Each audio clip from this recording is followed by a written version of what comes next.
Me dicen.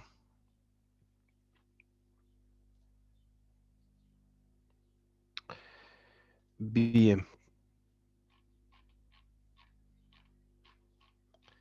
Entonces, ya, habíamos quedado con la Constitución de 1833. Eso fue en lo que quedamos.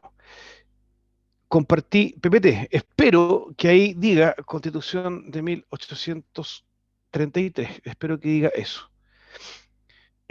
La más antigua, claro, sí, hay otras más antiguas, es verdad, pero destacada, ¿no? Porque ahí está la de 1828 y otros experimentos más que hubo por ahí, ¿ya? Pero esta vendría siendo la más antigua de las importantes, ¿ya?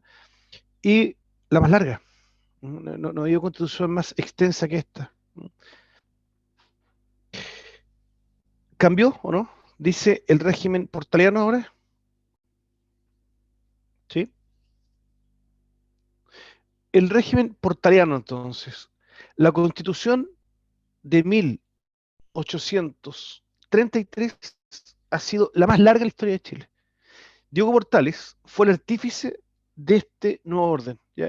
Tuvo mucho que ver este caballero. Este caballero, Diego Portales, cuyo nombre lleva una de las importantes avenidas de San Bernardo, la avenida Portales, que está ahí llena de árboles, ¿no? Que antes era linda esa avenida, ahora está llena de mall, cuestiones, pero bueno, antes era muy bonita. Eh, Portales es un hombre polémico, ¿ah? Tiene detractores y gente que lo apoya hasta el día de hoy. ¿Ya? Portales fue ministro de Interior, Relaciones Exteriores y de Guerra entre los años 1830 y 1831. En un conjunto de cartas expresa su ideal de gobierno. No le gusta la monarquía, tampoco la democracia, sino una república con un gobierno fuerte y centralizador que moralice a la gente y luego se darán todas las libertades. Esa es la idea de Portales. Es un hombre rígido, es un hombre conservador, de tendencia católica y poco amigable con la democracia. En todo caso, nuestro país era democrático, pero lo que pasa es que Portales no era muy dado a dar ciertas libertades individuales. ¿Ya? Él prefería que la cosa estuviese con más autoridad y más ordenadita. Y la medida que estuviera ordenada, el país se iba a desarrollar. Dicho sea de paso, espero que mi comentario no se transforme en opinión, ¿ya? En el fondo logró eso, ¿eh? El país bajo Portales y de ahí para adelante tiene un progreso económico muy grande, ¿ah? Pero muy grande, ¿ya? Y de a poco se fueron dando libertades, por otro lado. ¿Vale? El país fue democratizando y bueno, vamos viendo cómo se fue dando esto. El presidente José Joaquín Prieto, dicho sea de paso, fue el primer, por si acaso cambié de imagen, ¿eh? Estoy con José Joaquín Prieto ahora. José Joaquín Prieto, gobierno conservador, católico, un gobierno, el primer gobierno de decenio, porque duró 10 años, Profe, eh, no cambió. no está compartiendo la pantalla. Ya, vamos de nuevo.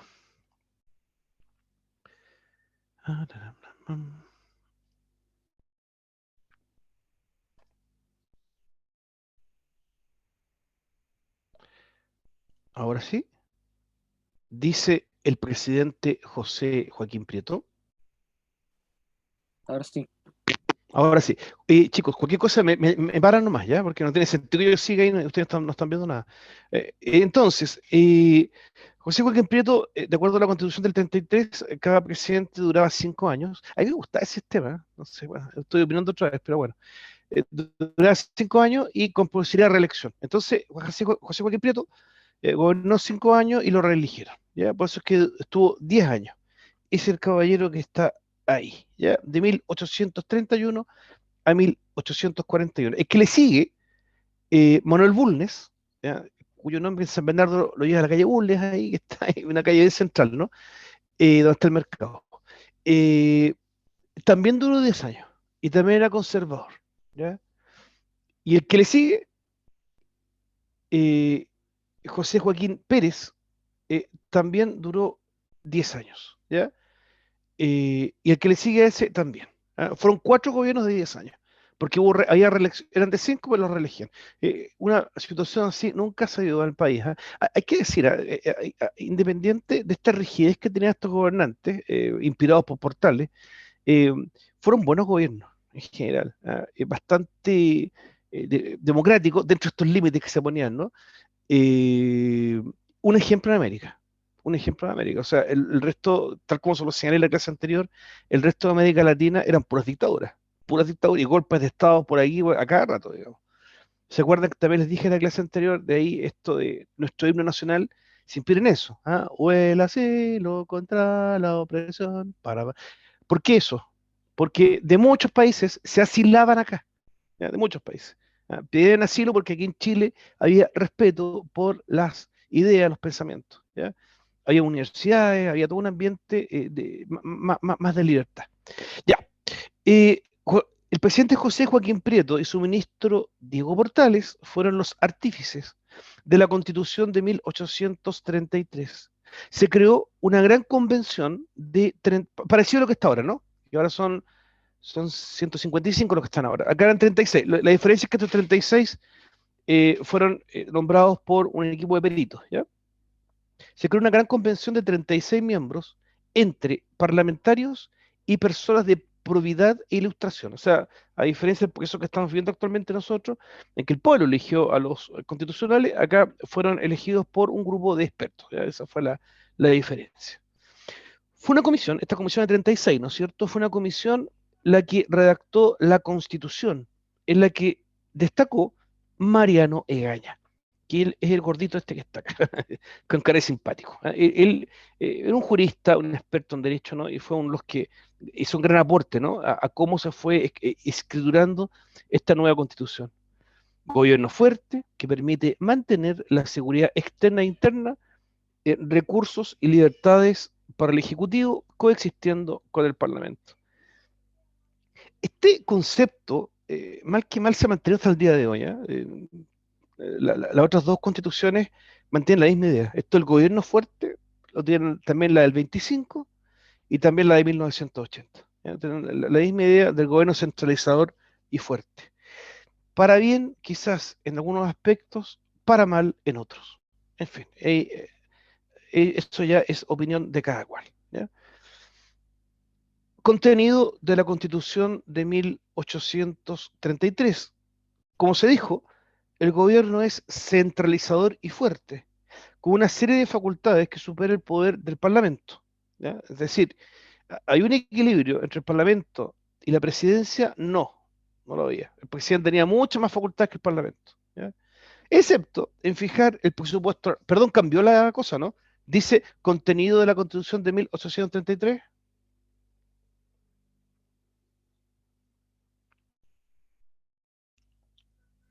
Sí, Ya, gracias.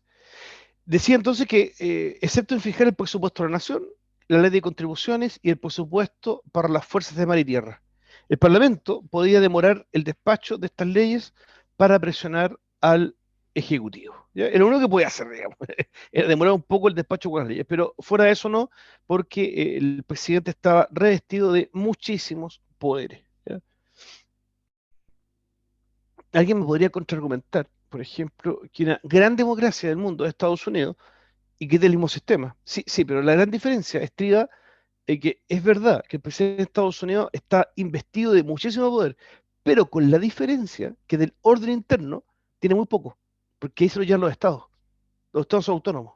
Lo que hablábamos ayer perdón, la semana pasada del federalismo, ¿ya? Son 50 estados que se organizan cada cual como quiere, digamos. O sea, claro, sí, es verdad que el presidente tiene mucho poder, ¿ya? Pero internamente poco. Es más bien para afuera, digamos, y en ciertos órdenes, ¿ya? Pero la administración directa, digamos, del pueblo, lo de los estados. ¿Ya? Hagamos esa acotación. Quizás nuestro país hubiera sido bueno este sistema, ¿ya? Tan centralizado, ¿ya? Y tan fuerte, pero con las regiones autónomas, po. Otro gallo hubiera cantado, hubiera sido distinto. ¿Ya? Iglesia y Estado de la Constitución de 1833. Cuando entró en vigencia la nueva Constitución, se celebraron misas y otros actos litúrgicos, lo que denotaba la catolicidad de la nueva Constitución. De hecho, en la nueva Constitución, el original, digamos, redactado, lo pusieron delante del altar mayor de la Catedral de Santiago. Esa es la Catedral de Santiago, por si acaso, otra foto. ¿Ya? La pusieron ahí, ya, y hubo misa y todo, fue bendecida, el padre le echó agüita bendito. O sea, era una constitución, pero súper católica, era súper católica. ¿Ya? El texto es elocuente en mantener la unidad Iglesia-Estado y declara a la Iglesia Católica Apostólica Romana como la religión oficial de la nación. Esa es la religión oficial. Por lo tanto, la educación va a ser católica, la moral va a ser católica, todo es católico. ¿Ya? Todo es católico. Adicionalmente, se consagró el derecho a patronato como la presentación de cargos eclesiásticos entre el Ejecutivo y el Parlamento. Es decir, por otro lado también, si bien estaba este enorme respeto e integración de la Iglesia Católica al país, por otro lado las autoridades públicas también eh, con este derecho a patronato tenían posibilidad de opinar, ¿no es cierto?, en las elecciones de los obispos, incluso de los párrocos. Los obispos y párrocos pasaban también por la tutela del presidente del Parlamento. ¿Ya? Ahí tenemos, creo, que no me acuerdo muy bien, creo que el señor que está ahí fue el primer arzobispo que tuvo Chile, ¿no? Porque Chile antes tenía obispos solamente, era un gran obispado, ¿ya? Pero después se subdividió en varios obispados, el de Santiago, el de Concepción del Paraíso, Coquimbo, y el de Santiago pasó a ser arzobispo, ¿ya? Arzobispo. Y este creo que fue el primero, Manuel Vicuña Larraín, ¿ya? Con la venia del presidente de la República del Parlamento. ¿Ya? Eso tenía que aprobarlo ellos porque estaba, digamos, Chile era un país confesionalmente y definitivamente católico. ¿Ya? Es importante destacar que la Constitución y las leyes buscaban reflejar una realidad social en Chile, país mayoritariamente católico durante gran parte del siglo XIX, tanto los sectores dirigentes, las instituciones y la población en general. Es decir, en otras palabras, la gente era profundamente católica, pero profundamente católica. ¿Ya? La gente, las instituciones y los gobernantes, todos. ¿Ya? Entonces es entendible que la constitución también lo sea, ¿ya? Porque, digamos, era la onda, por decirlo así, que había en esa época. Para que se haga una idea, y a modo de ejemplo, a lo mejor el ejemplo un poco burdo, pero quizás ayuda a ilustrar esta catolicidad de la gente. En San Bernardo tenemos un héroe, ¿eh? Acá en San Bernardo un hombre que más que un héroe es un verdadero santo, que es don Domingo Izaguirre, que su nombre lleva a la calle principal, ¿no? La calle principal que antiguamente se llamaba Calle del Comercio, se llama así. Algunas décadas más tarde la rebautizan como calle Domingo Izaguirre, o Izaguirre nomás como le dicen todos, ¿no? Lleva ese nombre por el fundador de San Bernardo, y no solamente fundador, gobernador del departamento durante varias décadas, fue gobernador del departamento. Domingo Izaguirre fue un hombre extraordinariamente bueno, eh, muy preocupado del pueblo, era riquísimo, muy rico, y siempre se metió la mano al bolsillo para ayudar a San Bernardo. ¿No? Si hay que pavimentar algo, si hay que reparar algo, siempre de su erario salía plata para poder ayudar. ¿Ya? Y también hay que decirlo, acá en esta zona todavía quedaban algunas reservaciones indígenas, ¿ya? Quedaban algunos picunches todavía en el sector del Barrancón, ¿ya? Y Domingo Izaguirre se preocupó al máximo de que no les fueran a arrebatar sus tierras, que los mantuvieran en su lugar, que los respetaran. También se preocupó en otras cosas que recuerdo, ¿no? Del alcoholismo, ¿ya? Que ha sido siempre un tema en Chile, ¿no? Y él buscaba las formas de sacar a la gente de estos vicios. Domingo Izaguirre terminó totalmente pobre, ¿eh? Totalmente pobre. O sea, él dio todo por San Bernardo. Todo, todo, todo. Yo me hago estos paréntesis porque creo que Domingo Izaguirre lo merece. Por eso siempre hago este paréntesis. Domingo Izaguirre, y está bien resumido porque la obra de Domingo Izaguirre en San Bernardo es tremendamente grande. Son 40 años, ¿ya? Que él se dio toda su vida por San Bernardo, ¿ya? Murió en la soledad, en la pobreza, y cuando no le queda nada porque lo había dado todo por la ciudad, finalmente lo fue a ver un amigo y le regaló su libro de oraciones y su crucifijo. Y se fue a este mundo sin nada. Pobre, pobre, pobre. ¿Ya? Así que cada vez que pasamos por la Plaza de Armas y vemos un enorme monumento que todavía está ahí, todo rayado, el pobre, ¿qué culpa tiene? Ahí está él, si lo ven, él tiene en una mano, tiene un papel que representa el plano, cuando él se imaginó cómo fundar San Bernardo, y en la otra mano tiene apoyado un tajamar, que es como un palo con piedras, ¿no? con lo cual desvió el río Maipo para construir los canales que permitieron que todo esto reverdeciera. ¿Ah? El canal Espejino, el canal Perdiz, todos esos canales que surcan la comuna, los construyó él para poder regar y hacer de esto un lugar fértil. Ya, ahora voy al comentario que iba a hacer. Domingo Izaguirre, en una oportunidad, le puso a San Bernardo iluminación a vela. ¿Ya? Entonces se pusieron postes, medio del siglo XIX, ¿no? Postes en todas las calles, ¿ya? Y con una velita dentro. ¿Ya? Esa, la municipalidad se encargaba de poner la vela. Pero el que prendía la vela tenía que ser el vecino. ¿Ya? Los vecinos tenían que salir con un palo encendido y prender la vela. ¿Ya? Entonces, la orden municipal era la siguiente. Todo este cuento es para entender por qué la gente era tan católica. La orden municipal decía así: enciéndase la vela todos los días, es responsabilidad de los vecinos, después del rezo del Ángelus. El Ángelus se rezaba cuando atardecía. ¿Ya? Cuando ya la luz, el sol da la última luz, ya se empezaba a atardecer. Las familias, en ese tiempo, a Dios gracias, no había ni radio, ni televisión, ni internet, ni celular, ni nada de eso. Se empezaba a oscurecer, la gente prendía velitas y rezaban. Toda la gente se reunía en la casa y rezaban. Ese es el momento, de acuerdo a la ordenanza municipal, de salir y también prender la vela de la calle. ¿Ya? Esa es la ordenanza municipal. ¿Por qué cuento este cuento? Porque eh, lo que los guiaba era el rezo. ¿Se dan cuenta, no? El rezo, era lo que los movía. ¿Ya? Y eso denota una población profundamente católica, a todos los niveles. ¿Ya? Por eso es que la Constitución también lo era. ¿Ya? Por eso, cuando la base cambia, hay una imagen de la Virgen del Carmen, me imagino. Por eso, cuando la base religiosa de la población comenzó a declinar, se reflejó en reformas de carácter jurídico. ¿Por qué declinó? Son factores múltiples. ¿Ah? Pero el catolicismo, este esplendor que tuvo, ahora ha durado 30, 40 años, y de ahí se fue para abajo. ¿Ya? La gente se volvió muy poco piadosa, muy libertaria, ¿ya? En sus costumbres, en su moral, ¿ya? Y esto declinó mucho. Y eso influyó también en la Constitución, también en las leyes, también se volvieron laicistas, ¿ya? Y fueron abandonando esta idea más sacra que tenían antes. Ahí tenemos una imagen del Virgen del Carmen, ¿no? Llena de banderas de Chile y los próceres ahí de rodillas frente a ella, que refleja un poco el ideario de aquellos años. El periodo conservador, cambió la imagen, ¿no? Dice periodo conservador, ¿sí? El periodo conservador en Chile, que va de 1831 a 1861, son 30 años de conservadurismo, encabezado en primer lugar por el presidente José Joaquín Prieto en el primer decenio, el segundo decenio don Manuel Bulnes, de 1841 a 1851, y corrijo el error que me mandé antes, que me acabo de dar cuenta, dije José Joaquín Pérez, no, era Manuel Montt, perdón, Manuel Montt, de 1851 a 1861. Disculpen, ¿eh? Me equivoqué ahí. A veces, conversando con otros profesores, ¿eh? Dicen, ¿por qué no se obtienen puntajes nacionales en historia? Yo creo que la razón es justamente que los profesores tenemos de repente distintas visiones de un tema.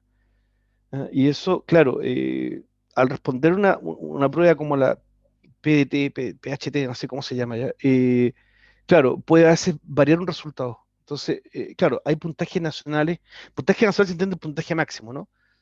Lo existe en matemática, lo existe en física, en química, en ciencia.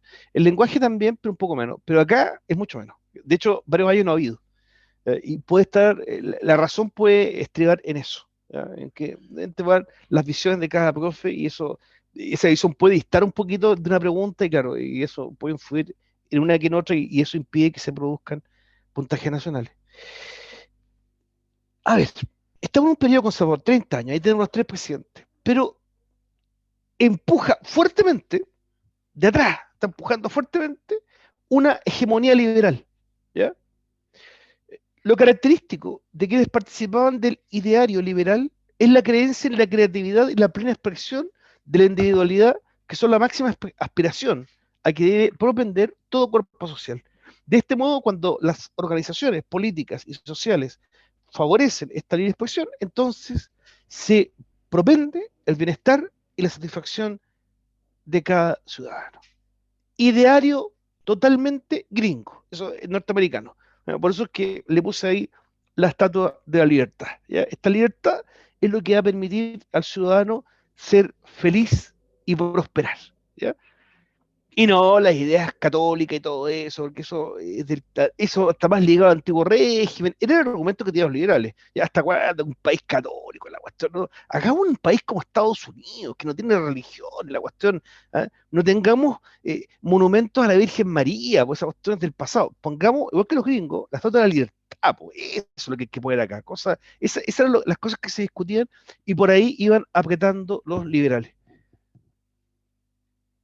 Lentamente fueron entrando las ideas liberales en la República durante el siglo XIX, desplazando el autoritarismo de Portales e introduciendo las ideas laicistas y antirreligiosas, dando paso a la autoridad de la razón. Lo mismo que pasó en Francia y lo mismo que pasó en Estados Unidos.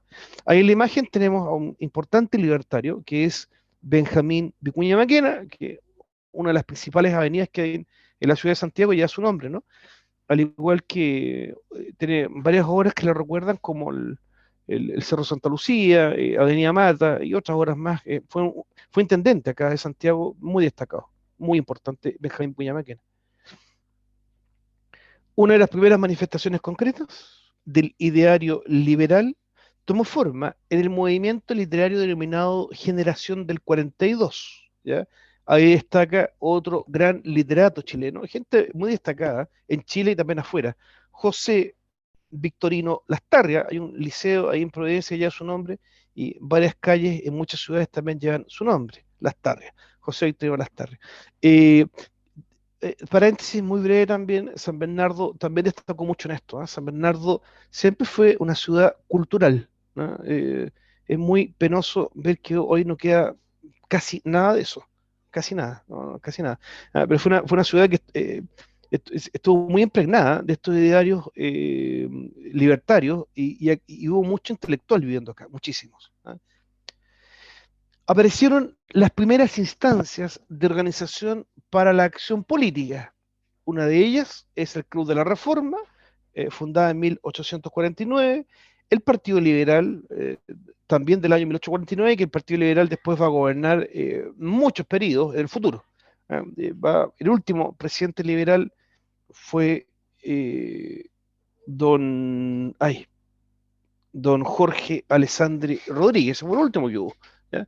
El último que dejó de gobernar por ahí por el año 64, creo, hasta ahí llegó. Y de ahí desapareció ese partido, no apareció más. Y la Sociedad de la Igualdad, ¿ya? Del año 1850. Estos grupos a mí me provocan dos sensaciones, ¿eh? Por un lado, admiración por el desarrollo de la ciencia y qué sé yo, pero por otro lado hay que reconocer también que eran monos violentos, ¿eh? Eran monos violentos y en más de una oportunidad participaron en hechos de sangre. En la fotografía tenemos a don Francisco Bilbao, ¿no? También tenemos varias calles en Santiago con el nombre de él, ¿no? También formó parte de este ideario. De la efervescencia se pasó a la violencia con las revoluciones de 1851 y la de 1859 durante el gobierno de don Manuel Montt.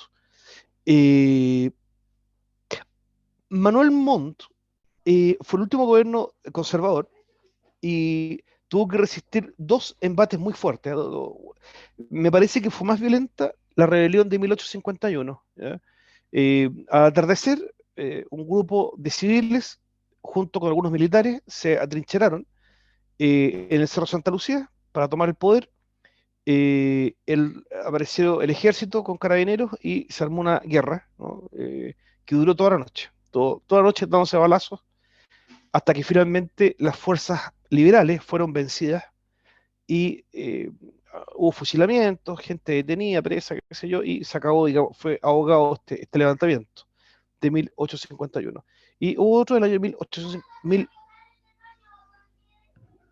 1859 fue el segundo. Hay una serial muy antigua que se llama Martín Rivas.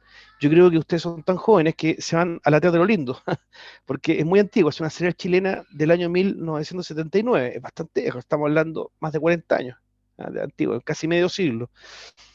No obstante, lo interesante es que muestra muy bien esta serial. Está en YouTube por si acaso, ¿eh? Por si acaso, es el Martín Rivas de 1879. Ya, no lo confundan con otro Martín Rivas que es como de 2008 por ahí, que es malísima, pero malísima, malísima, malísima. La que yo hago alusión es de 1879. Y ahí se ve muy bien esta lucha entre conservadores y liberales. La muestra muy bien. Es bastante buena esa serial. Se la recomiendo desde ese punto de vista. No esperen, no sacan expectativa de que sea algo muy entretenido, porque es bastante vieja, ¿ya? Y comienza una transición del presidencialismo al parlamentarismo. En el periodo comprendido entre 1861 a 1891, 30 años, ¿no? Corresponde una transición entre el presidencialismo y el parlamentarismo.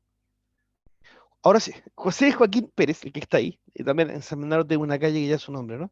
José Joaquín Pérez, que comenzó a gobernar en 1861 hasta 1871, estableció un cogobierno entre liberales y conservadores. Me faltó mencionar muy brevemente, pero muy breve, ¿eh? Muy breve, que se me pasó, ¿dónde está? Ahí, que don Manuel Montt fue el que propició la llegada de alemanes a Chile. Lo menciono porque creo que la presencia de alemanes en nuestro país es importante. Igual yo tengo igual parientes, primos, varios tíos alemanes y muchas familias tienen, ¿no? Creo que destacan dentro de nuestra idiosincrasia. Nosotros los chilenos decimos sí, decimos ya, y no comemos pastel, comemos kuchen. En algo se nos metió el alemán, en algunas cosas, en algunas costumbres. ¿Ya? Eh, y esa llegada fue a contar el comienzo de su gobierno. 1851 por ahí comenzaron a llegar movidos por su ministro, Antonio Varas, por de ahí la ciudad de Puerto Varas, ¿no? Que está en su, ya su nombre, y Puerto Montt. Puerto Montt ya es el nombre de Manuel Montt, justamente porque estas ciudades, Puerto Varas y Puerto Montt, se desarrollaron, ¿no es cierto?, bajo el periodo de colonización alemana, que se trajeron. Philips fue el que trajo a los colonos acá a Chile. Ya, cierro paréntesis. Decía que José Joaquín Pérez viene a ser el cuarto gobierno conservador, pero con mezcla liberal, porque eso es un gobierno de coalición. Entonces, los ministros, había ministros conservadores y con ministros liberales. ¿Ya? Fue un gobierno de coalición que duró también 10 años. ¿Ya? También duró 10 años. El de José Joaquín Pérez. Finalmente, los liberales lograron el triunfo con el ascenso a la presidencia de don Federico Errázuriz Sañartu. Pero este duró 5 años nomás, de 1871, que fue hasta donde llegó Manuel Mono, ¿cierto? Perdón, Joaquín Pérez, me equivoqué, Joaquín Pérez, y duró 5 años, hasta 1876. Terminó con la fusión con los conservadores e introdujo drásticos cambios. Se reformó la constitución y se introdujo el parlamentarismo. Entonces, los liberales lo que más querían era un Estado no autoritario, ¿ya? Solo querían que esta figura del presidente tan fuerte no la querían. Y le dieron más poder al Parlamento. Pero, dicho sea de paso, también le quitaron poder a la Iglesia Católica, ¿ya? Entonces, muchos derechos que tenía la Iglesia también le fueron arrebatados. Para bien, para mal, es la opinión de cada cual. La característica principal de estos años fue la gradual evolución del sistema político, producto de sucesivas reformas a la Constitución de 1833. Decíamos que la Constitución de 1833 es muy presidencialista, pero las reformas que se le hacen la empiezan a transformar en parlamentaristas. Hay leyes parlamentaristas que le dan más poder al Parlamento, tratando de ser lo más objetivo posible y atendiendo a lo que los historiadores opinan, no yo. Fue demasiado la cuota de poder al Parlamento. Quizás fue demasiada, porque el presidente se fue quedando casi sin poder. Se está redactando otra constitución ahora, no sé, yo sospecho, y estaría de acuerdo con que fuera así, que al presidente le quitaran poder. Yo creo que sería bueno equilibrar más la cosa, ¿ya? Y darle más al Parlamento, si pudiera ser bueno eso. Pero según muchos historiadores, lo que se hizo acá, ya, 1886 para adelante, fue revestir de demasiado poder el Parlamento, ¿ya? Al extremo que el presidente se fue quedando sin nada. Trato de ser lo más objetivo posible. ¿Por qué he hecho estas referencias este rato? Porque en torno a este tema, en este punto, hay mucha polémica. Hay mucha polémica. Y los historiadores no están muy de acuerdo. ¿Ya? Los grandes doctores en historia chocan un poco. Tienen distintas posturas en torno a este tema. Voy a tratar de transitar por este tema lo más objetivo que pueda. ¿Ya? El Congreso fue arrancando mayores cuotas de poder al Ejecutivo hasta configurarse como un régimen parlamentario. ¿Ya? Elemento esencial en este periodo es el presidente José Manuel Balmaceda, ¿ya? Que gobernó de 1886 a 1891. Pero la cosa terminó trágicamente, ¿ya? Eso lo vamos a ver un poquito más adelante. Terminó muy mal este tema, muy mal, ¿ya? Laización de la sociedad. Esto es lo que más querían los libertarios. Leyes laicas. El objetivo era disminuir el poder de la Iglesia Católica. Se instauran cementerios laicos. Esto fue un tremendo lío, ¿eh? No les explico. Ya habían ya. O'Higgins fue el primero que construyó un cementerio laico, que es el cementerio general. Si ustedes van a Recoleta, está el cementerio católico y el cementerio general, frente a frente. ¿Ya? ¿Por qué general? Porque los cementerios católicos no enterraban paganos. ¿Ya? A ver, si se te murió la abuela, y la abuela era no bautizada, digamos, o era, que eso era difícil en esa época, pero era una persona que había escandalosamente rechazado el catolicismo, no la enterraban en el cementerio. Echarle un hoyo fuera de la ciudad, la tiraban por ahí un hoyo nomás. Pero no tenía santa sepultura, ¿ya? Así con tumbita, con una cruz arriba, no podía, ¿ya? No podía. Un delincuente, por ejemplo, un desalmado, así, un gallo malvado también, es un pecador, que se yo, entonces también no le dan tumba, sino que para afuera de la ciudad y una fosa común, pum, ahí lo tiraban, ¿ya? Un poco de cal y se acaba. Entonces, por eso es que surgen los cementerios generales, como el cementerio general, ya que cualquiera que moría lo echaban ahí. Pero ¿qué pasa acá?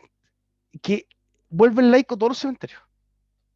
Entonces, había gente católica que quería enterrarse en el cementerio católico, po, con una imagen de la Virgen arriba, y la ley no le dejaba. Esto fue tremendo, o sea, un extremo de una pobre vieja que se murió, y la tuvieron que sacar de noche en el ataúd, ya, para poder meterla en un cementerio católico, porque están clausurados los cementerios, ya. Meterla de noche y todo, fue un lío. Creo que los pillaron, iban corriendo con el, con el cajón de vuelta, los carabineros de detrás, un tremendo lío. Se exageró un poquito en estas medidas. Segundo, el registro civil.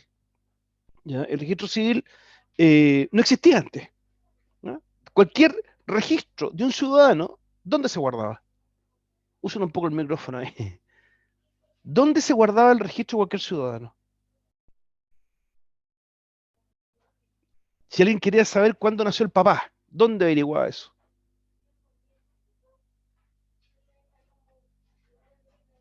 La- En las parroquias, pues, claro. Si se necesitaba saber, oiga, necesitamos saber la fecha de nacimiento, no se sabe. El caballo está en coma y necesitamos saberlo. ¿Dónde lo bautizaron? Ah, acá en Santana, para ahí para tiempo. Y mirarlo, acá está. 1838 nació el caballero, y anotar un papelito. Era así.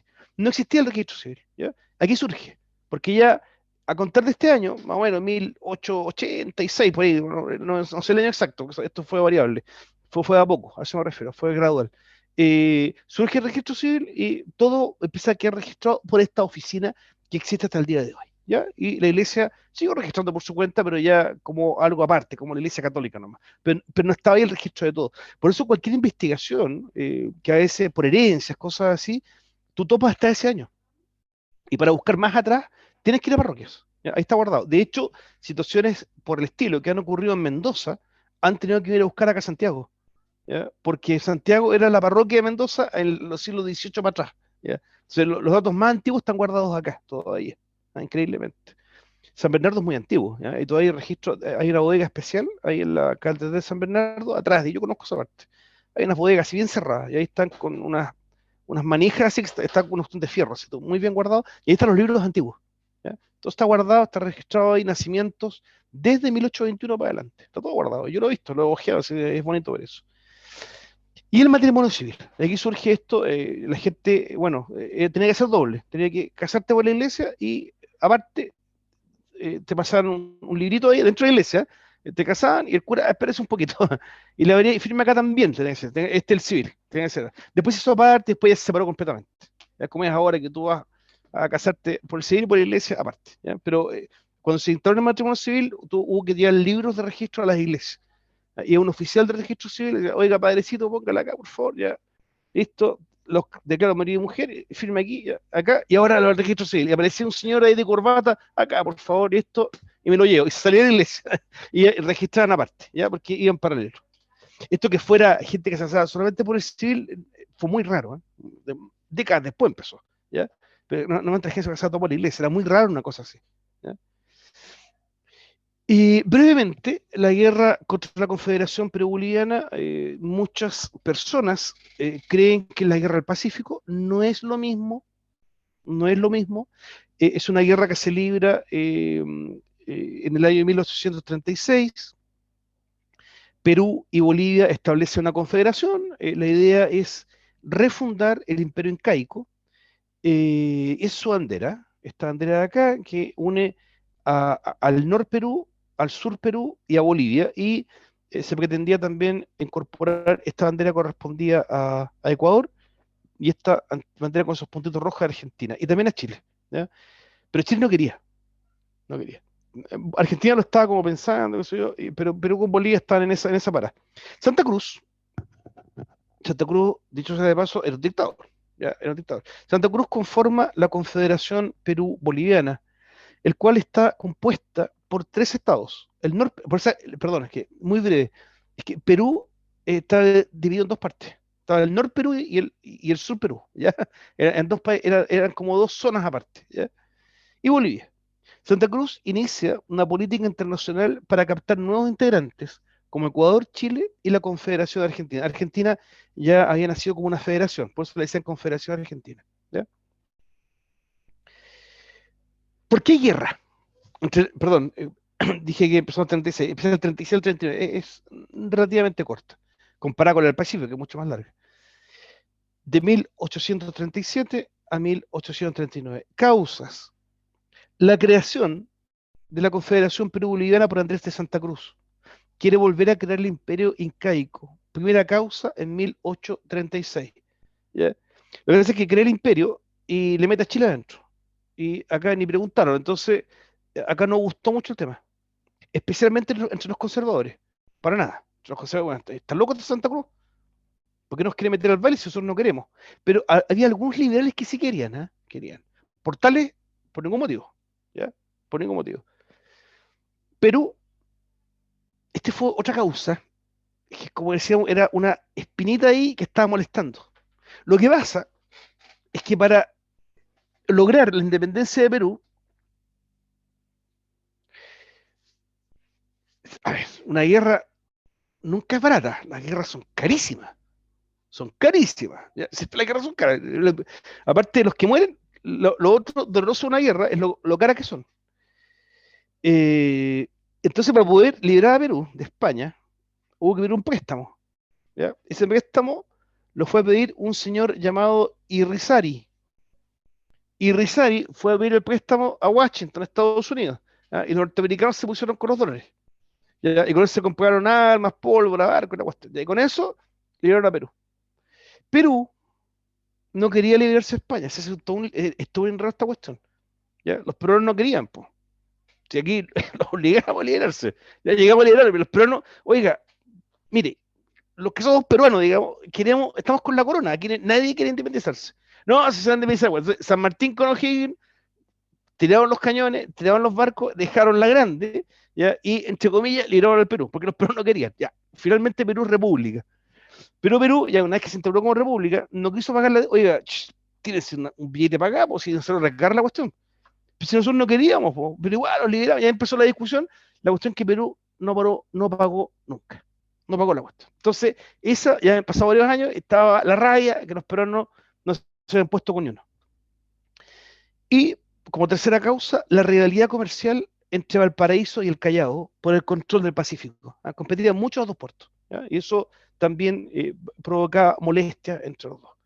A ver, hay una causa, estas son las causas más generales. ¿Eh? Hay una causa inmediata que acá no se nombra mucho, y el hecho de que Diego Portales, en un viaje que hace de Santiago a Valparaíso, es interceptado en el camino y lo matan. Lo mataron a Portales, ¿ya? En el año 1837. Y esto enardeció a la gente. Si la gente se le va a pedir fusil, no, aquí hay guerra. Quienes lo mataron fueron algunos liberales chilenos, pero que están confabulados con Perú y Bolivia, ¿ya? Porque estos liberales querían hacer una integración con Perú y Bolivia y hacer un país liberal así como Estados Unidos, una cuestión así, ¿ya? Entonces mataron a Portales. Esto indignó a la gente y empezó la guerra, ¿ya? Esta guerra fue más bien breve. Hay que decir que no hubo anexión de territorios, los territorios quedaron iguales como estaban antes. Cuando se produce la anexión de territorios es en la otra guerra, que es después, varias décadas después, que es la denominada Guerra del Pacífico, ¿ya? Ahí se produce la anexión de territorios, ¿ya? Acá no. Eh, una batalla conocida, para que ustedes sepan, en esta guerra, es la batalla de Yungay, ¿ya? Aquí en Santiago hay un barrio Yungay, es por esa batalla. ¿Ah? Y también hay una canción que canta el ejército de Chile, ¿no? Cantemos las glorias del triunfo marcial que el pueblo chileno obtuvo en Yungay. Ya, esa canción es de esta guerra, no es de la guerra del Pacífico, ya, por si acaso. Bien, eh, cerramos aquí esta partecita. Solamente mencionar que curiosamente,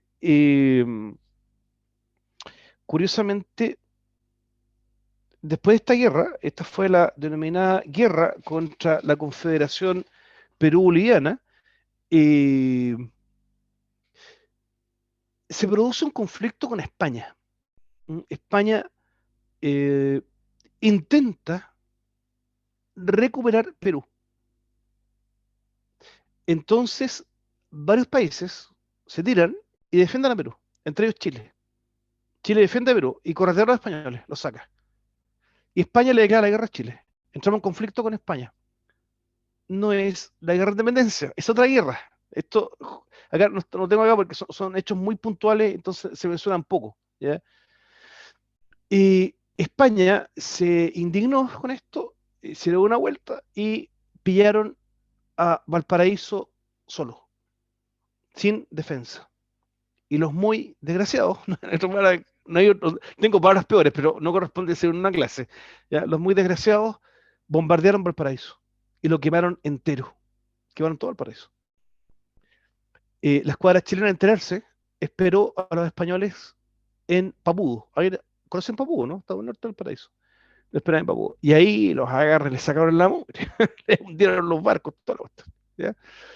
Eh, y les ganamos. O sea, de modo que no es exagerado decir que era el tercer conflicto que tenía Chile y lo ganaba también. Es decir, no es por ser fanático ni chauvinista, pero ganamos la guerra de independencia, habíamos ganado la guerra contra la Confederación Perú-Boliviana, que fue de 1837 a 1839, y no recuerdo bien el año, algunas veces después, se gana la guerra a España. Así que a esa altura íbamos ganamos tres guerras. Y bueno, si sacamos la cuenta, también se ganó la guerra del Pacífico, cuatro, y la Segunda Guerra Mundial, en que nos metimos así, así como por atrás, digamos, así serían cinco, cero. Ya bueno, me puse muy fanático. Vamos mejor a lo nuestro. Ahora vamos a la siguiente PPT, hay que aprovechar el rato. ¿Dónde está la PPT? Espérenme.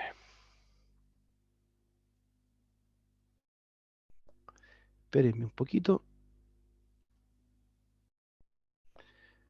Ustedes me dicen si se ve. Dice, hay un tren antiguo, ¿no?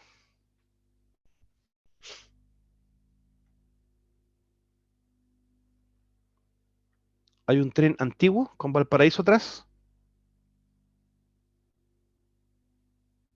Estoy esperando el feedback, por favor.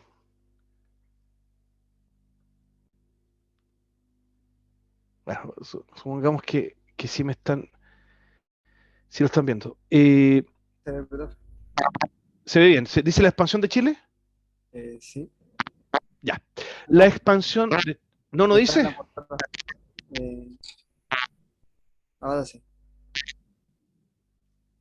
La expansión de Chile. Bien, lo que ustedes ven ahí es la Alameda, sin Transantiago, sin red, sin... La Alameda fue concedida así, ¿eh? Sí, no sé quién fue el desgraciado que se le ocurrió transformarla en calle. Parece que fue a Jaime Maqueda, no sé quién se le ocurrió. Pero era así, era linda la Alameda, con dos canales hermosos, que era el río Mapocho, que está, pasaba en la cañada, que pasaba un brazo por ahí. Esos dos canales y estos árboles. Lean el libro El Loco Estero. El Loco Estero te relata cómo es la vida ahí en esa época. Fue, el Loco Estero está relatado posterior a la guerra contra la Confederación Perú-Boliviana. Y los cabros chicos ahí para septiembre, mientras elevaban volantines, cantaban esa canción que les cantaba yo. Cantemos las glorias del triunfo marcial que el pueblo chileno obtuvo en Yungay. Ya. Eh, bueno, esa Alameda lleno de carretas, casas de adobe, qué lindo, qué maravilla. ¿No? Ni imaginar el infierno que es ahora, digamos.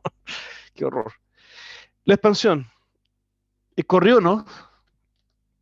¿Hay mar ahora?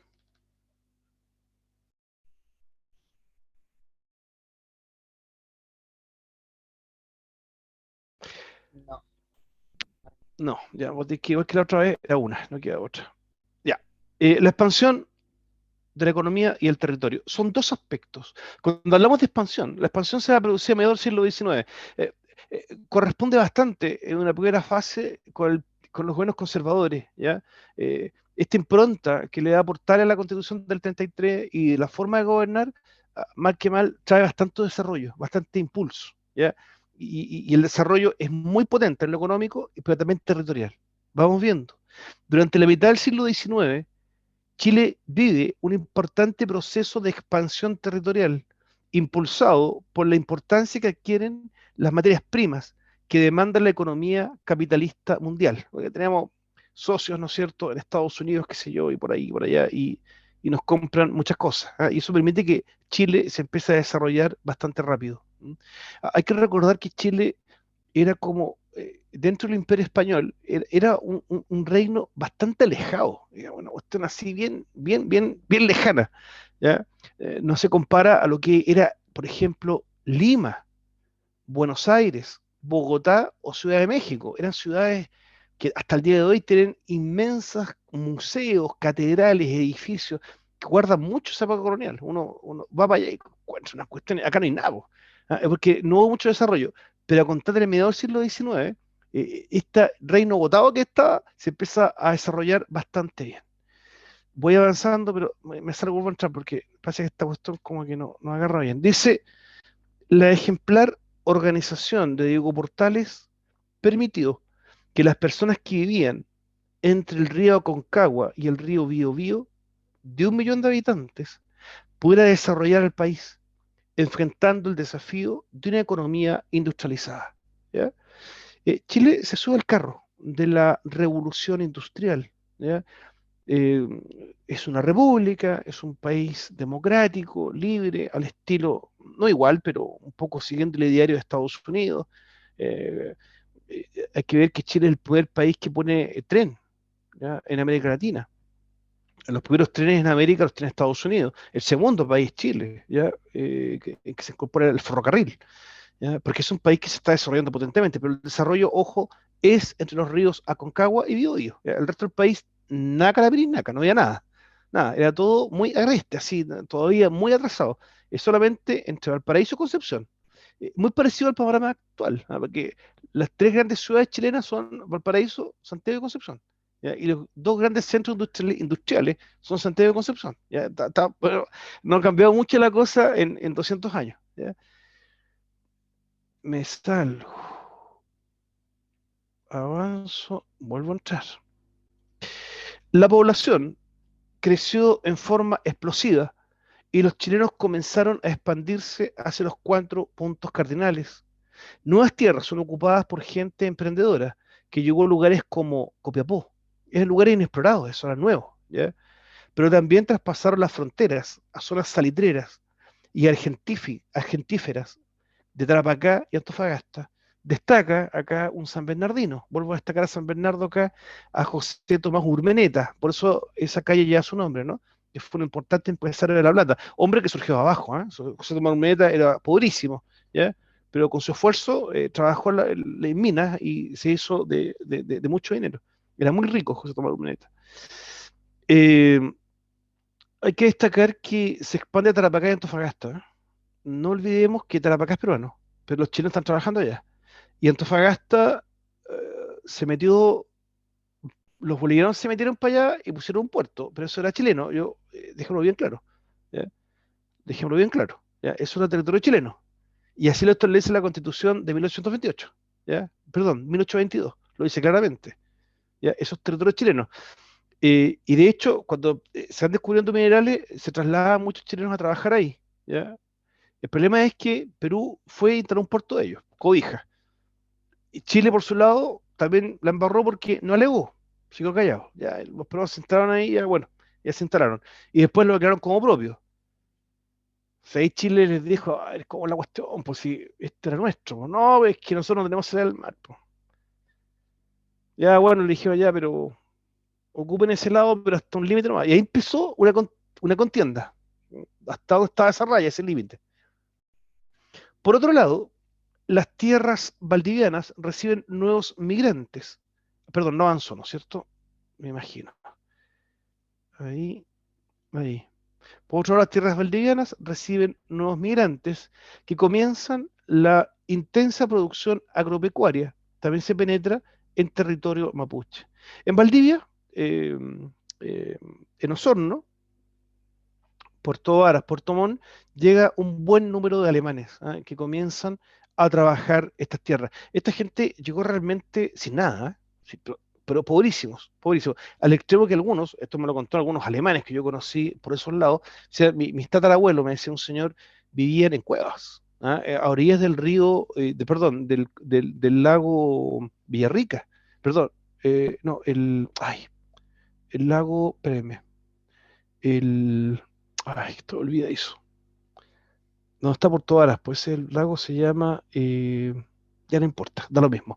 A orillas de ese lago vivían en cuevas. Entonces, realmente están en condiciones paupérrimas. Si algún día visitan la ciudad de Frutillar, vayan al Museo Alemán. ¿Ya? O sea, aparte que es en extremo bello, porque tiene hasta un lago adentro, es lindísimo, ¿ya? Te muestra, es muy didáctico, y te muestra, mediante maniquíes, robots, qué sé yo, te va mostrando cómo era la vida de los alemanes, ¿ya? Lo sacrificada que era y cómo fueron construyendo todo lo que construyeron, ¿ya? Eh, es muy bonito eso. Lo negativo es que perpetraron territorio mapuche a la mala, hay que decirlo, o sea, no a la mala, sino con el apoyo del Estado, y eso obviamente que no está bien, pues. ¿Ya? Ese territorio pertenece a los mapuches. Es un tema polémico, ¿eh? Hay argumentos también que daba el Estado de Chile en esa época, pero de todas formas, aquí estoy opinando otra vez, pero me parece que de todas formas no es lo que corresponde. Eh, eh, Chile se fue expandiendo, esta expansión territorial es de a poco, ¿eh? Ahí vemos que fue a puros pedazos, digamos, a puros pedazos, como estamos, como se ve ahí. ¿Ya? Chile, en realidad, era esto, o sea, esa parte más, perdón, avanzó, ¿no? Espérenme, que esta cuestión ya me tiene loco. Ahí. La parte más industrializada es esta. Es chiquitito, po, ese pedacito de ahí. Aquí vivía toda la gente, 1 millón de habitantes, vivían todos metidos ahí, ¿ya? Y esta sigue siendo la parte más industrializada del país. Valparaíso, Santiago y Concepción, ahí están los tres, ¿ya?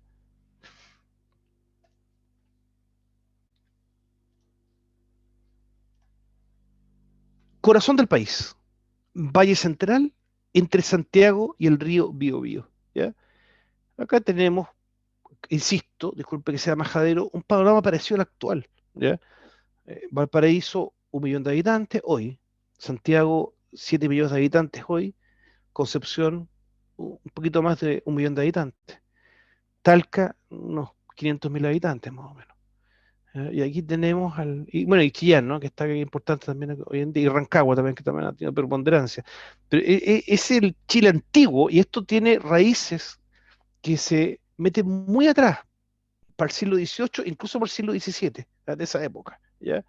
Y que el siglo XIX es el corazón del país, y mal que mal, hoy más o menos también. Hay otros centros hoy en día, obviamente Calama, Antofagasta, también tienen cierta importancia, pero esta partecita sigue siendo la central en el país. Y luego se produce una expansión, ¿no? Hacia el norte, hacia el norte. ¿Por qué? por los minerales, ¿ya? Territorio nacional efectivo en la década de 1830, ¿ya? Se incorpora este pedazo de acá, que siempre fue nuestro, siempre, Copiapó y La Serena, lo que actualmente corresponde a las regiones de Atacama y a la región de Coquimbo, ¿ya? Atacama, Coquimbo. Atacama, capital Copiapó. Coquimbo, capital La Serena, ¿ya? Esta área minera se incorpora en el siglo XIX. Extracciones de hierro, extracciones de cobre, extracciones de plata, ¿ya? Me salgo y vuelvo a entrar. Ya, aquí empiezan los problemas. En primer lugar, territorio araucano, entre 1860 y 1880.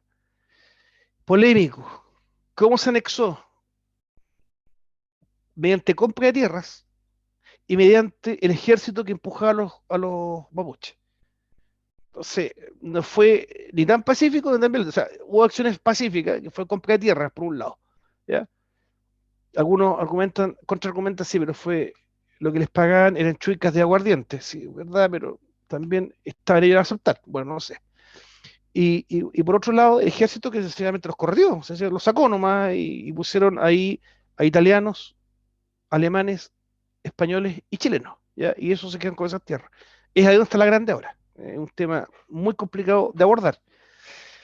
Luego tenemos los asentamientos alemanes que comienzan en 1840 más o menos, pero se asientan bien después de 1850. Acá, en esta zona de acá, ahí está Valdivia, acá está Osorno, Puerto Vara y Puerto Montt. ¿Ya? Esta zona de acá, si ustedes han ido para allá, se darán cuenta que hay una fuerte influencia alemana, ¿ya? En toda esa zona. Eh, Hay asentamientos pequeños en esta zona de Isena, pero muy pequeños, a contar de 1920 después. Chiloé, Chiloé fue todo un lío, porque Chiloé, a ver, igual que Valdivia, las dos, Valdivia y Chiloé, ellos, disculpen si a lo mejor mi visión está un poquito sesgada, pero aquí hay algunas discrepancias, pero según yo entiendo, Valdivia y Chiloé no querían ser chilenos, no querían, ellos querían ser españoles. Busquen en internet las banderas de Valdivia y de Chiloé o de Ancud, búsquenlas. Se van a encontrar con una bandera blanca con una X roja. Eso significa reinos españoles. Eso significa. Y hasta el día de hoy, Valdivia y Ancud los mantienen. ¿Ya? Eh, Se contó mucho la historia de que Valdivia era oprimida, estaba prisionera de los españoles. Y los valientes chilenos llegaron y los liberaron. Es una visión de la historia. Pero hay otras versiones que dicen que los valdivianos estaban muy a gusto dentro de la corona, ¿ya? Y llegó Chile y los invadió. Y con Chiloé lo mismo, ¿ya? Y Chile fue más violento, ¿eh? Chile resistió hasta donde pudo, ¿ya? Porque no querían ser chilenos. Ellos querían ser un territorio, pero parte de la corona española. Y por otro lado, Manuel Bulnes, el presidente Manuel Bulnes, en 1843, funda el Fuerte Bulnes.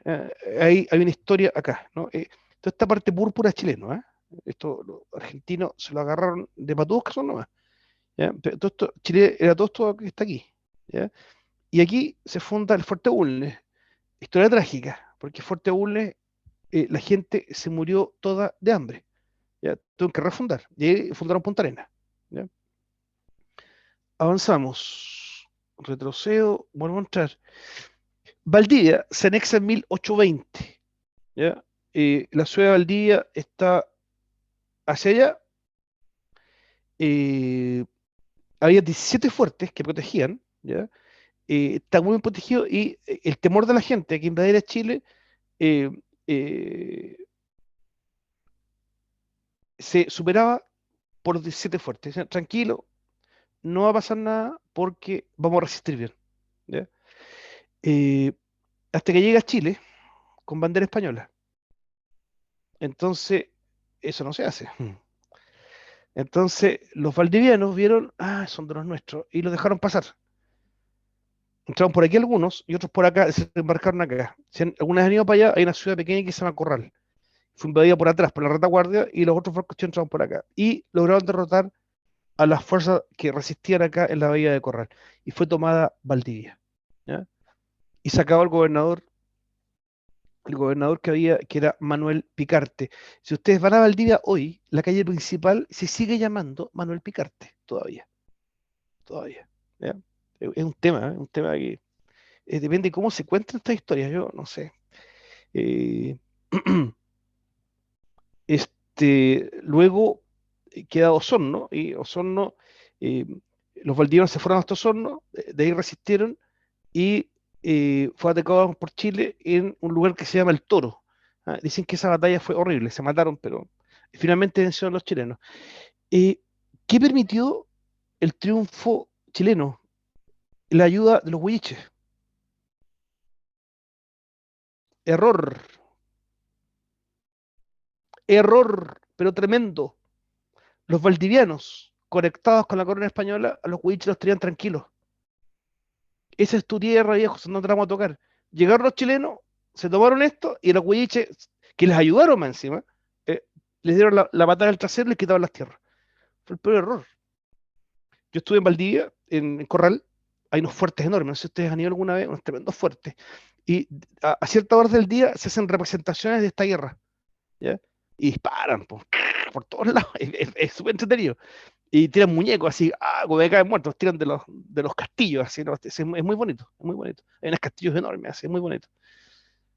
Entonces, unos tarados con que yo andaba yo, con los hijos, eh, cayó un, un muñeco así de un español, de un valdiviano, ¿no? Un español. Cayó un muñeco y los cabros chicos fueron a patearlo. Entonces, yo les pregunté, ¿por qué patearon el muñeco? Porque era español, y nosotros defendemos a los mapuches. Obviamente que eran niños, no le voy a decir nada, po, pero los padres, obviamente no los traté así, pero imbéciles. Si hubieran resistido los españoles, hubieran metido a la tierra a los mapuches. Pero cuando entró Chile, les quitaron todo. Cuando entró Chile y tomó Valdivia, le arrebataron absolutamente todo. Más le hubiese convenido a los huilliches haberse aliado con los españoles, ¿ya? Con los valdivianos, y haber resistido a Chile. Si hubieran resistido, se hubieran mantenido y no hubieran perdido las tierras. ¿Ya? La gente de repente interpreta la historia a su modo. Me salgo, vuelvo a entrar. Lo mismo acá con Chiloé. Chiloé fue un caso bastante complicado, ¿ah? Porque Chiloé resistió mucho la invasión chilena, ¿ya? La resistió fuertemente, pero no pudieron. La batalla final se dio en Ancud, en el fuerte San Antonio. Si alguna vez van para allá, tienen que ir, bueno, a jugar puros mariscales nomás, con vino blanco. Tienen que ir al fuerte San Antonio. Ahí se produjo también la resistencia chilota. Vuelvo a insistir, aquí la gente se confunde. Y los guías turistas no explican bien. Sí, la gente, ¿y quién estaba aquí en el fuerte? No, los españoles, po, pero los chilenos que fueron valientes, los mataron y los vencieron. ¡Ay, qué rico! Dice la gente. Y no entiende muy bien que estos acá también eran chilenos, pero que tenían otra visión. Ahora se lo expliqué en otra oportunidad. En otra visión, ellos estaban con la corona. ¿Ya? Y lo otro es que eran respetuosos también de los nativos. ¿Ya? En cambio, cuando Chile tomó esto, pum, también. Una patada, ahí están los cuncos, y también para afuera. En el año 1880, uy, se me adelantó esto, espérenme. En el año 1888 se anexa la isla de Pascua, ¿ya? Eh, la isla de Pascua, Rapa Nui eh, fue un lugar donde se capturaban esclavos, por los escoceses, ¿ya? Ahí, Perú también fue a buscar esclavos allá y varios países. Todo lo que hacían era desembarcar ahí, agarrar gente así como que fueran animales y se los llevaban de esclavos. Entonces, para 1888 ya no quedaba población casi no quedaba, ¿ya? Entonces, se le ocurrió al gobierno de Chile, oye, era muy común esa época, por si acaso, todos los países hacían esto, anexemos el de Pascua, po. Se fueron para allá y conversaron, oye, mire, hagamos lo siguiente, hablaron con los jefes que quedan, que muy poquita gente queda, hagamos una cuestión, se anexan, van a ser parte de Chile ahora y nosotros les damos protección, porque no les sigan sacando esclavos y la cuestión. Y ya, bueno, ya hicieron una ceremonia así, un ritual, digamos, bajo su costumbre, y pasaron a ser parte de Chile. Esto se mantiene hasta el día de hoy y ha sido una relación bastante buena, digámoslo. bastante bueno. Nunca yo, salvo algunas insurrecciones que queremos ser autónomos, dicen por ahí, pero muy poco. La verdad es que ellos, entre comillas, están conformes. O sea, se mantiene dentro de Chile, pero mientras ellos mantengan su banderita que es esa, ¿no? Hay un proyecto de autonomía, para la Isla de Pascua, pero que está durmiendo. O sea, se ha demorado en el Congreso muchísimo, muchísimo. Y acá está la triste ocupación de la Araucanía. La ocupación de la Araucanía comenzó tímidamente en 1820, muy de poco. Tras la ocupación de la zona costera en 1825 se estableció un acuerdo en el cual los mapuches ceden formalmente toda la zona al Estado de Chile. Este es uno de los argumentos que dan algunos, que dicen, no, a ver, ellos cedieron, ¿ya? Sí, pero no sé, es discutible, ¿ya? En que ellos firmaron, ¿ya? Eh, es discutible en qué condiciones firmaron y todo eso. Eso es un tema muy polémico, ¿ya? No obstante, la línea de la frontera se va a mantener inalterada hasta 1850, que esa línea la dejaron los reyes españoles, ¿ya? Los reyes españoles dijeron, oye, río Biobío, para allá no se metan, ¿ya?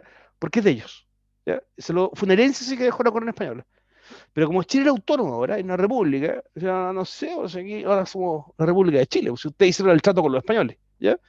Entonces, comenzaron los problemas. Avanzo, me salgo, vuelvo a entrar.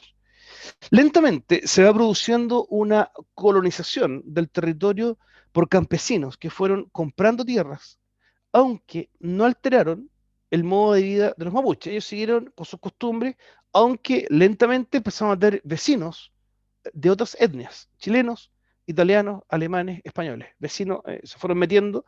El problema radica también, por otro lado, en que los italianos, los alemanes, los españoles son más eficientes para producir. Entonces, con la misma cantidad de territorio, producía mucho más. El mapuche menos, ¿ya? Entonces, eso fue trajo como efecto de que la economía mapuche iba cada vez más abajo respecto a sus vecinos. Entonces, claro, de repente, en buena lid, les compraban, pues, oye, tú estás, ¿cómo estás? Mal, pues quiero vender.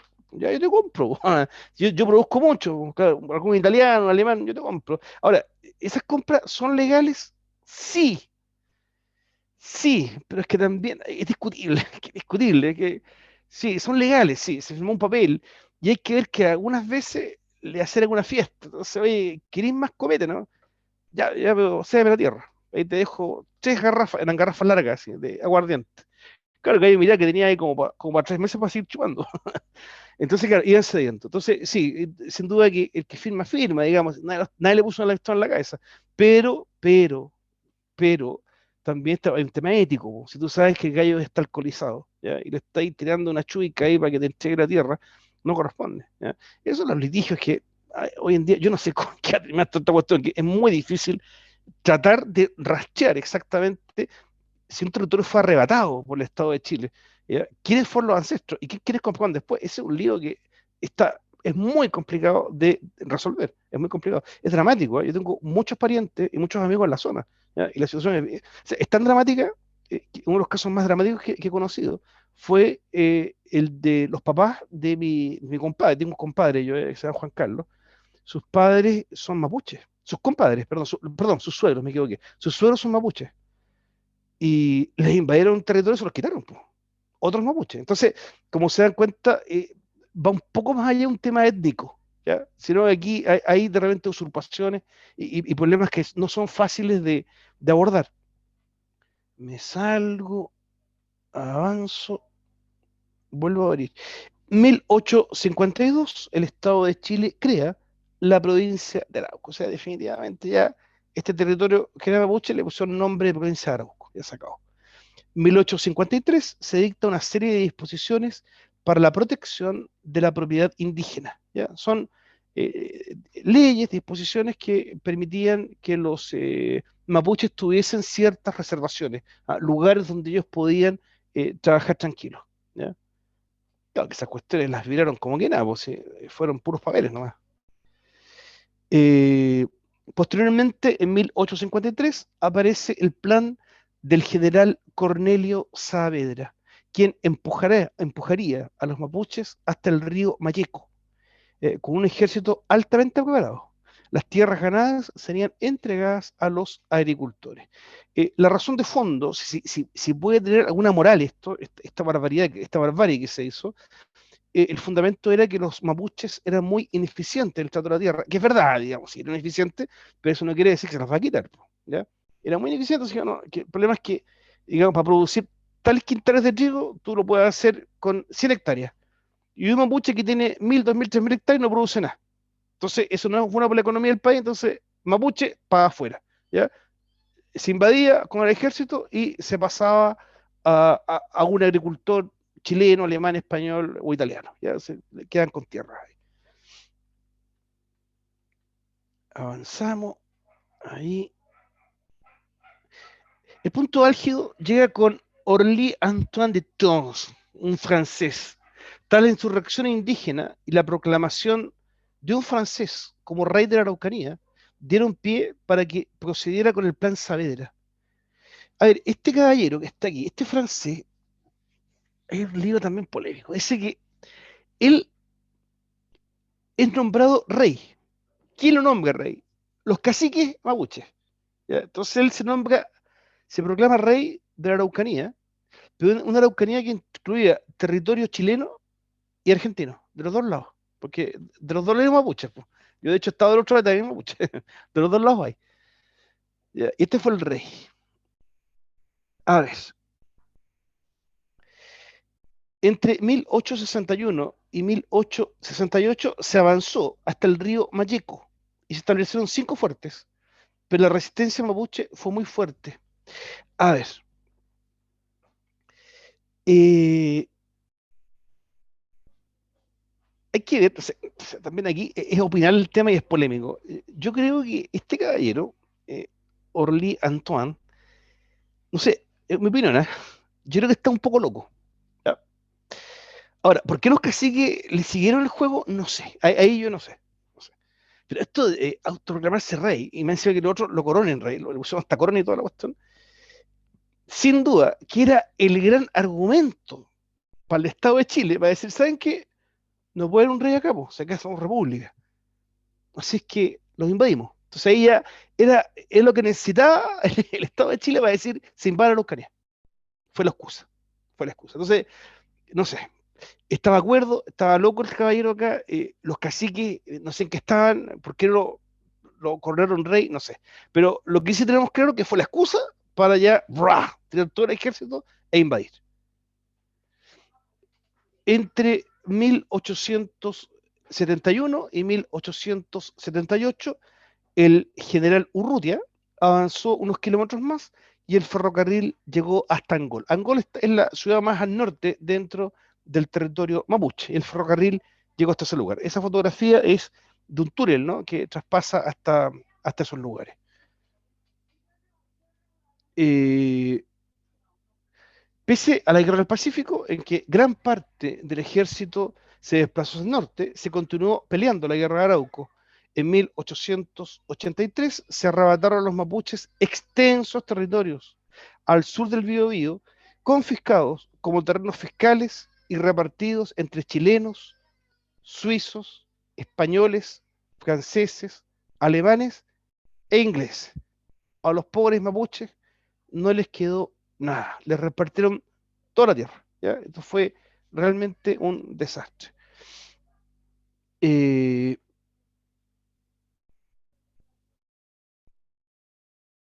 la expansión hacia el norte.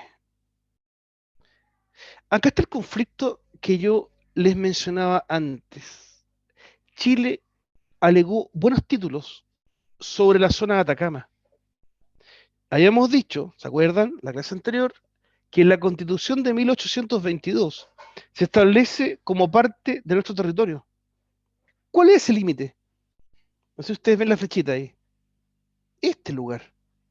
Este río, ¿cómo se llama? Sigue más arriba, ¿eh? Venía por allá. Baja aquí, avanza hacia el sur, después al norte y desemboca en el Pacífico. ¿Cómo se llama este río?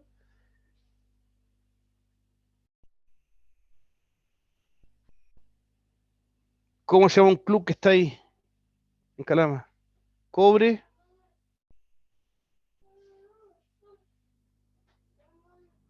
Cobreloa, el río Loa. Ya, el río Loa, tanto por Perú como por Chile, era el límite. Estaban los dos países de acuerdo. Estos fueron los argumentos que se llevaron a La Haya. A La Haya se dio otro argumento, ¿ya? Que las dos constituciones tenían como límite este río. Pero los bolivianos se metieron para acá, ¿ya? Y fundaron este puerto, Cobija, ¿ya? Y se pusieron ahí.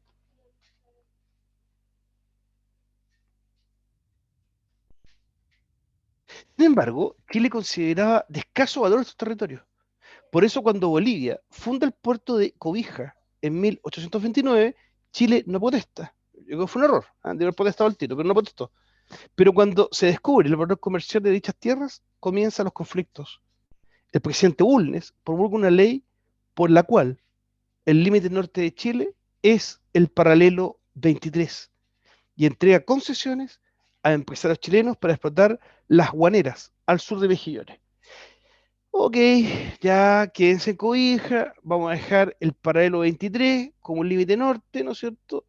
Eh, eh, lo que está para el sur es nuestro, ¿ya? Pero las empresas chilenas que trabajen allá van a tener que pagar impuestos, ¿ya? Ok, ya, y eran precisamente guaneras, ¿ya?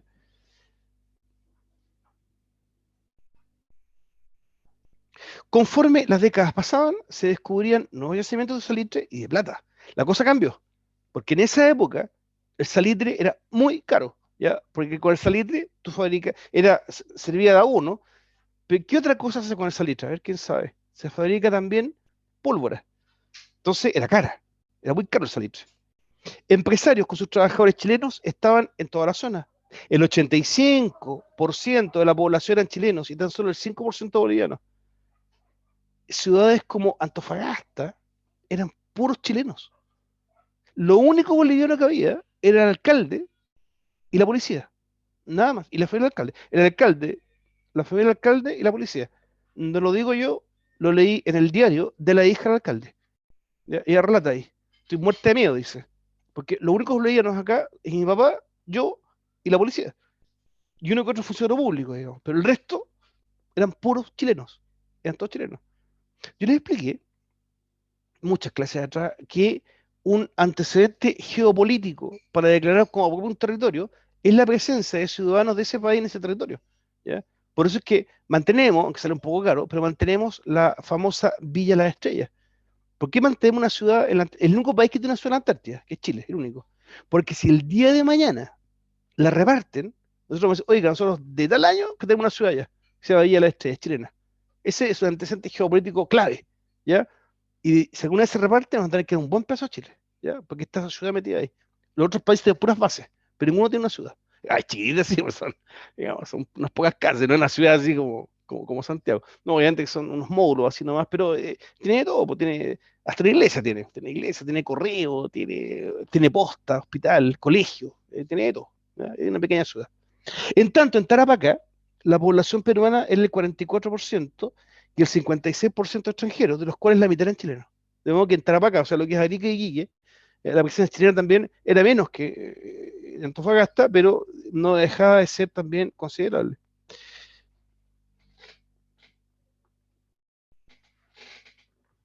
Vamos a dejar hasta acá. Estamos en la diapositiva 25, ¿ya? Y la otra clase vamos a seguir porque si no se van a cansar mucho, demasiada exposición. Eh,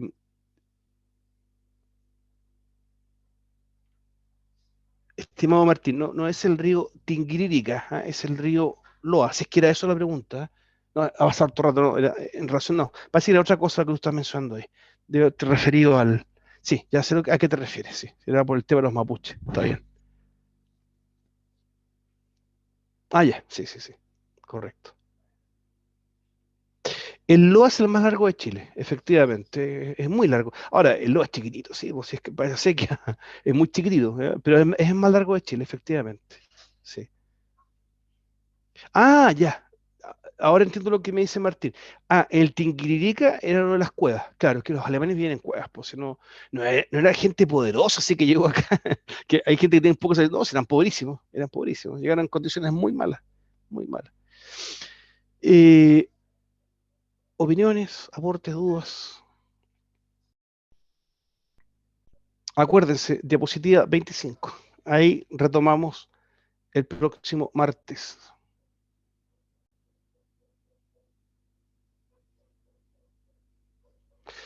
Como ven, la historia tiene sus altos y bajos. No todo es tan lineal como de repente lo podemos pintar, ¿ah? Hay de todo.